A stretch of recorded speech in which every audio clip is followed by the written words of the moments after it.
মেধাবী শিক্ষার্থী এখানে এসেছো, তোমাদেরকে ধন্যবাদ জানিয়ে, আমাদের টিচারদেরকে ধন্যবাদ জানিয়ে সকলকে ধন্যবাদ জানিয়ে আমাদের আজকের এই অনুষ্ঠান এখানে বক্তব্য ঘোষণা করছে। সবাইকে ধন্যবাদ।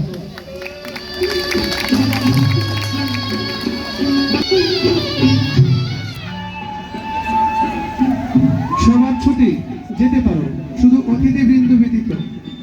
অতিথিবৃন্দের দৃষ্টি আকর্ষণ করে বলছি, আপনারা কেউ যাবেন না, আমাদেরকে আর 5টা মিনিট সময় দিবেন। জনাব সাকিব স্যারের দৃষ্টি আকর্ষণ করে বলছি, অতিথি মহোদয়কে অফিসে নিয়ে যাবেন। সবাই সরাসরি বাসায় যাবে।